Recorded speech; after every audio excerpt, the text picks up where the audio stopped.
Sales training number 187.16. I haven't done that in a while. It always makes me happy. Sorry, it's a Star Trek fan in me. And I've told you that before, so you should know it's true.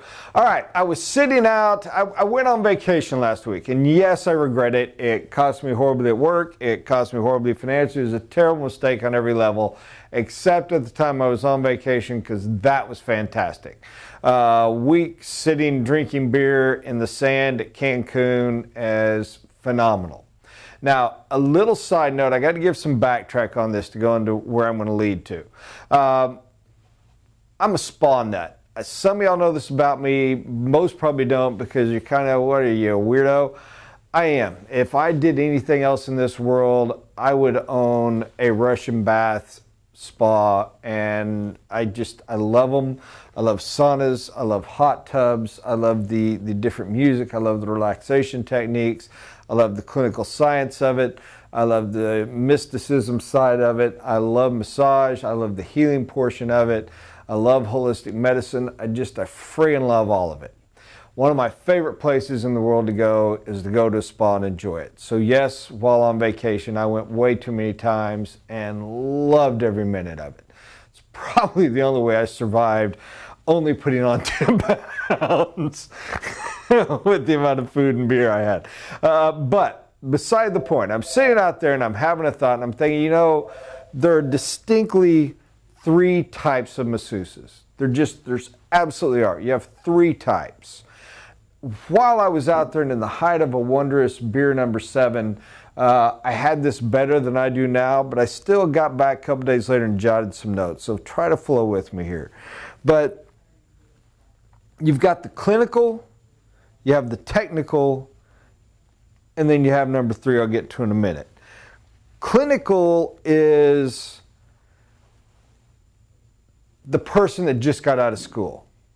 That's when you get the massage, and it's you spend 5 minutes doing this on the calf, and then you spend 3 minutes doing this on the foot, and then you do 8 minutes doing this on the back, and it is just technical pop, pop, pop, pop, pop, pop, and they just flow through. I'm not insulting anyone, by the way. Everything has a purpose. Everything has a place. There are times in life where that is a help. If you got that sore neck or back, that can still help. If you got limited budget, it can still help. So I get it.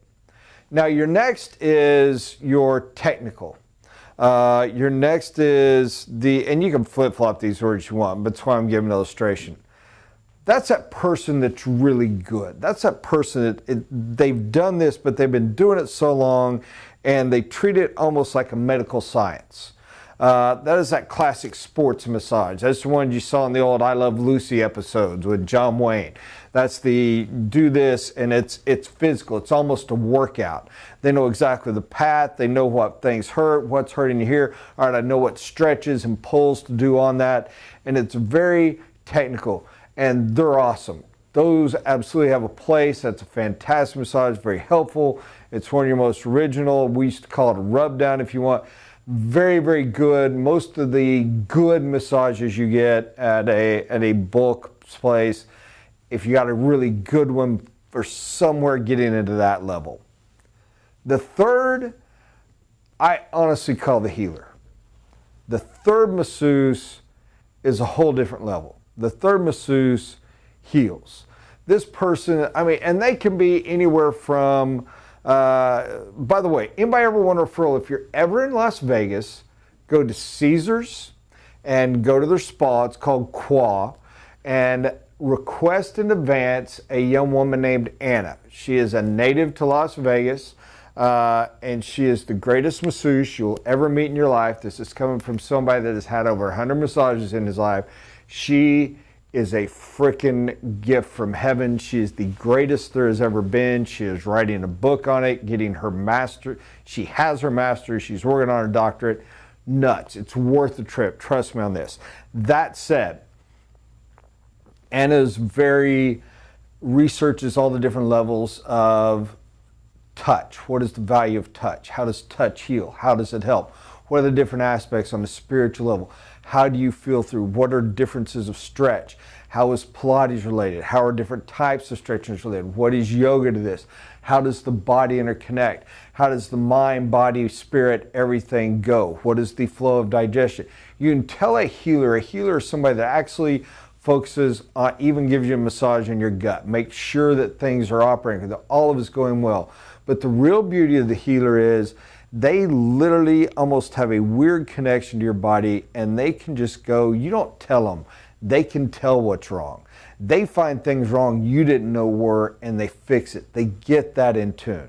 They can be all the way from hers to the extreme gal I know at the St. Louis down in Galveston. Cool older lady. She doesn't do it anymore, so I won't bore you with her name. But total classic hippie nutbag. Literally comes in and sets her crystals, cleans the symbols. I mean, it's almost, this is just a way to get in touch with your aura and your chakras and the spiritual side of it. And yet, regardless of how they get there, amazing healing.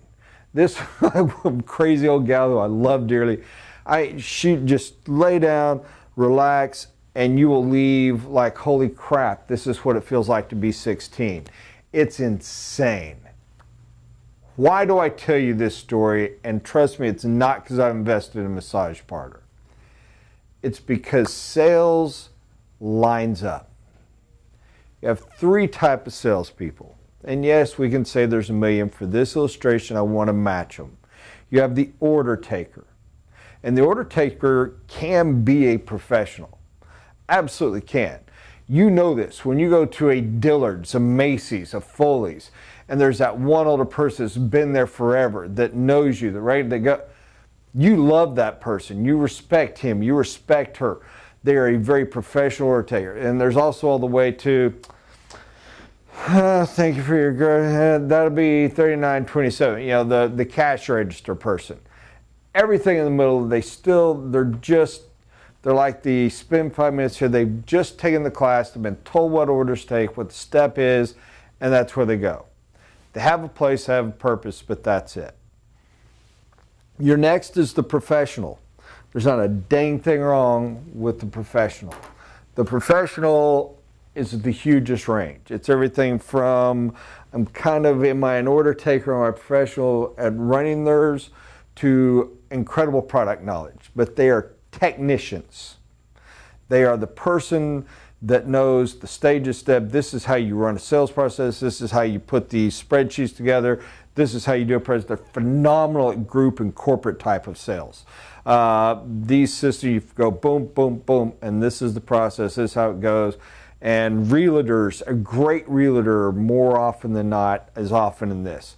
A great car salesman, a great furniture salesman will quite often fall into these brackets. They're extreme product knowledge oriented, very professional on the path.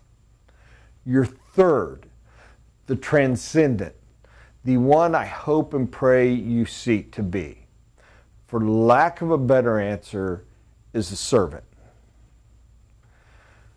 The servant doesn't sell to sell the product. The professional sells to sell the product. By the way, the professional can be all the way from the extreme, the total knowledge of product, all the way to the con man.